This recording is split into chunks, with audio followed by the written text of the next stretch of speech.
सगळ्यांना जय शिवराय. आपण या निवडणुकीत मुंबईसह महाराष्ट्रात आपण कोणालाही कुठल्याच प्रकारचा कसलाच पाठिंबा दिलेला नाही. काही जणांनी काही बांधवांनी कुठं कुठं पाठिंबा दिलेला असेल किंवा त्यांचा तो वैयक्तिक काही जणांनी निर्णय घेतलेला असेल, त्यांना तो अधिकार आहे. त्यांचा अधिकार आपण हिसकून नाही घेऊ शकत.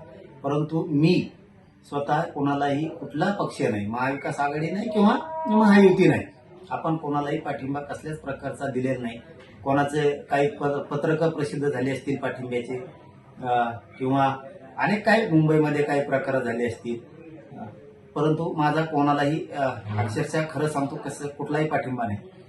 पूर्वीचे कधीचे काळीचे तरी कुठले व्हिडिओ काढलेत आणि त्या माध्यमातून कुठंतरी ते व्हायरल केले जातात, अशी काहीतरी एक माहिती मिळाली. म्हणून एक माझी सगळ्यांना नम्रपणे विनंती की आमचा कोणालाही कसलाही पाठिंबा नाही. कोणाचं काही पत्रक कोणी काढलं असून पाठिंब्याचं, त्या पत्रकाबद्दल सुद्धा ते त्यांचा वैयक्तिक अधिकार आहे, तो त्यांचा वैयक्तिक निर्णय आहे.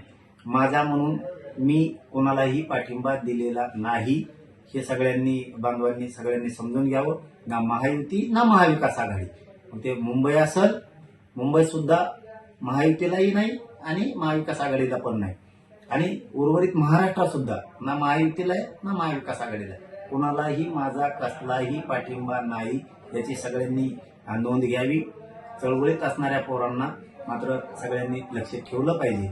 आणि मराठा समाजाला विरोध करणारे, मराठा समाजाच्या आरक्षणाला विरोध करणारे ते जर कुठं कुणी उभे असतील तर त्यांना मात्र मराठा समाजाने कधीही सहकार्य करू नये. शेवटी ते मराठ्यांच्या लेकरांच्या मुळावर उठणारे लोक असतात. हे मराठा समाजाने समजून घ्यावं.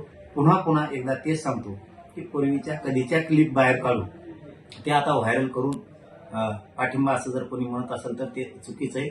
मी मुंबईसह महाराष्ट्रात कुठंही ना महायुतीला ना महाविकास आघाडीला कुठेही मी पाठिंबा दिलेला नाही.